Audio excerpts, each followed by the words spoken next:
Let's do some math. If John has 10 wieners and Tom has 8 buns, how many hot dogs can they make? None. Because why would they share resources with no profit incentive? Now, if they were business partners and not socialist hippies, they can make 8 hot dogs and have 2 wieners left. 2 wieners, which in any industry would be rightfully considered scrap, aka remnants or leftover materials from a manufacturing process that cannot be incorporated into the final product. But here's the thing. In America, hot dogs come in packs of 10, buns come in packs of 8. For what reason?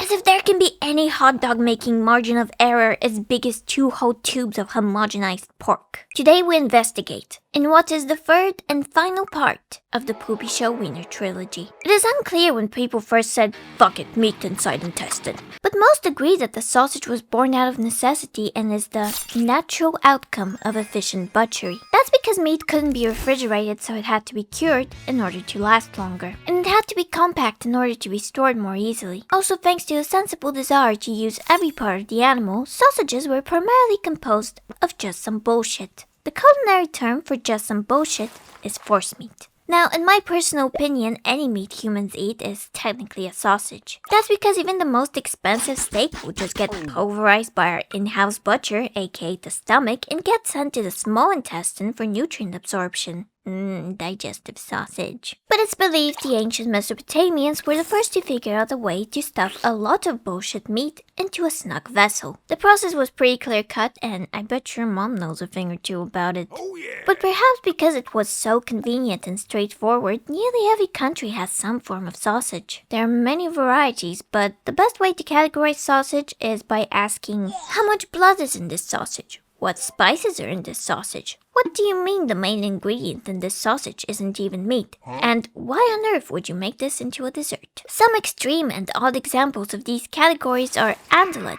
which is the oops, all intestine sausage. The blood pulse, which is the hey mom, is there any dessert? Oh yes, let me slice you some congealed pig's blood mixed with sugar and raisins sausage. And Richmond sausages.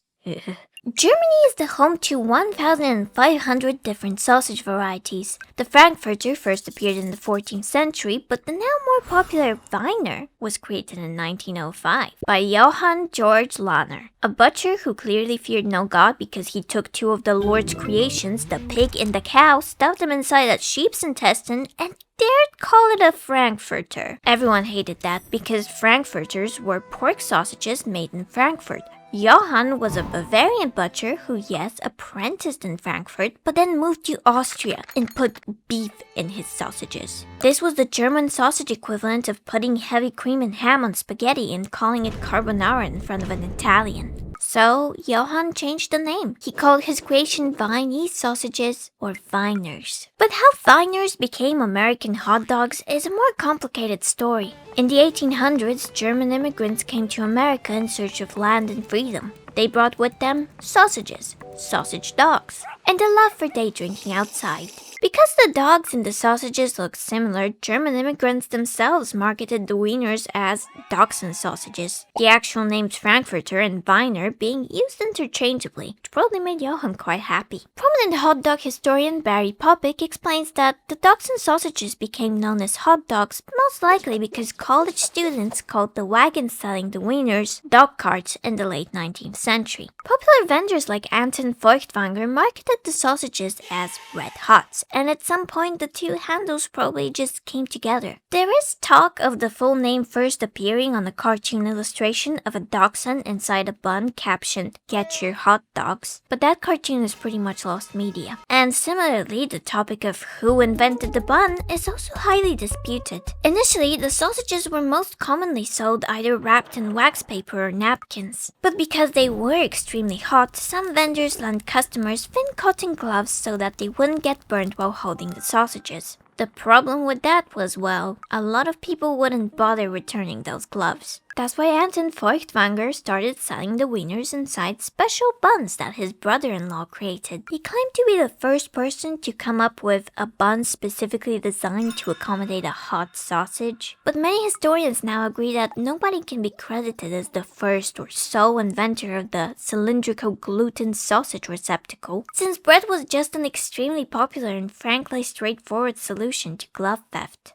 Many German immigrants were selling the wieners on toasted or plain white bread slices to begin with, just like the, I quote, steaks cooked in the Hamburg style, which were also served between two slices of white bread before the sturdier rolls became the staple. I was surprised that the steak wasn't the next logical step after napkins, but then I found out that the first ice pops came about in 1872, and corn dogs weren't even a thing prior to the 1920s, which is absurd. Cutlery is a prison humanity created for itself. Food on a stick is a natural state. But no, let's give people gloves and bread. But whatever. Through trial, error, and German immigrants, the hot dog reached its final form between the 60s and 70s. And it became extremely popular, which really isn't surprising if you consider the fact that hot dogs replaced oysters as the most common street food in New York, and ham and cheese sandwiches as the most common stadium food.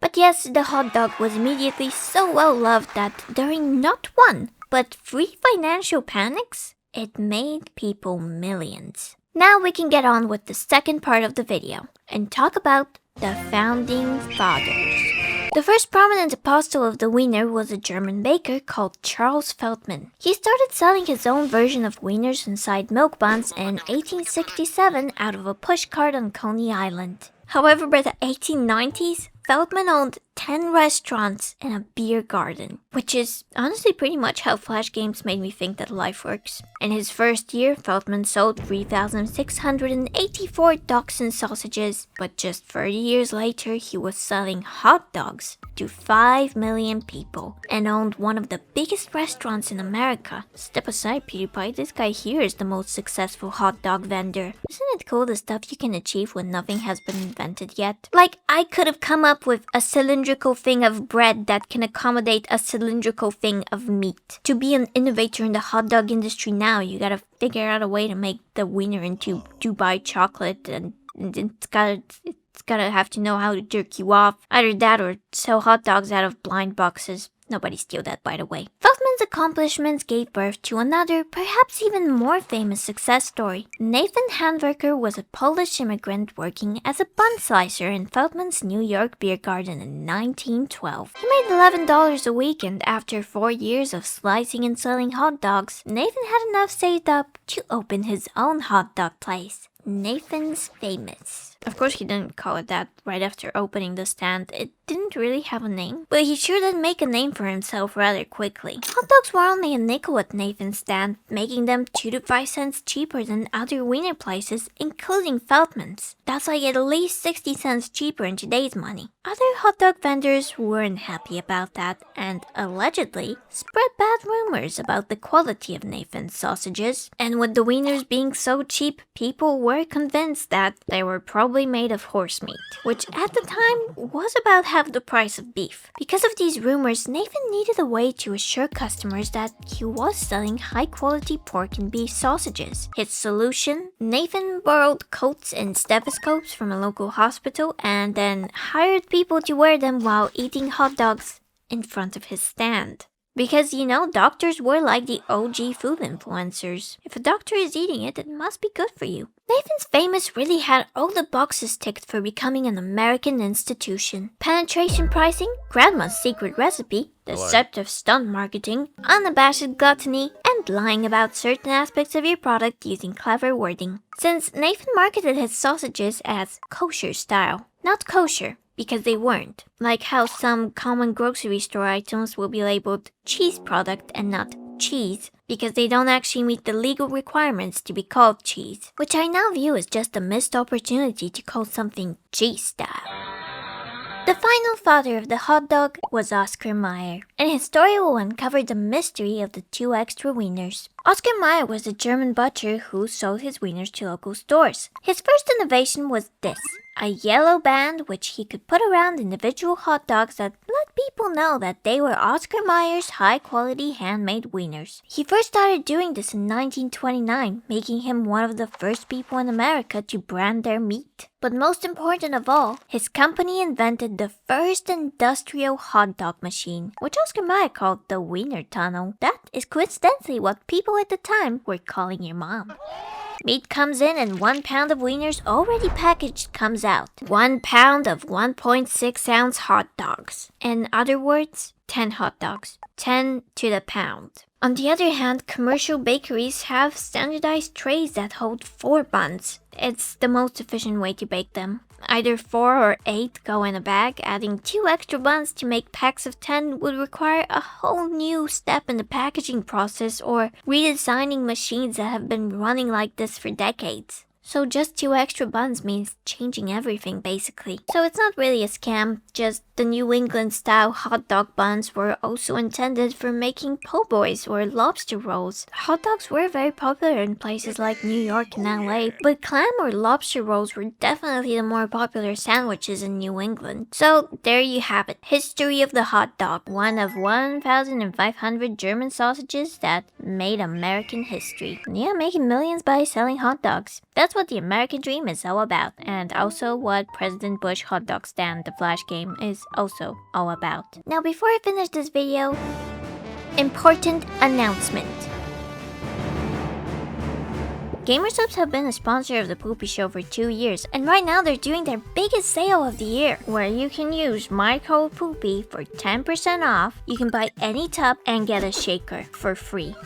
And what's better than buying a product and getting another product? And boy, does Gamer Subs have products. Caffeine products. Caffeine-free products. Sleep support products. Humorous flavors. 0 sugar. A lot of energy. I don't know the unit of measurement that they use, but it's probably caffeine. Well, that's a lot of grams of caffeine.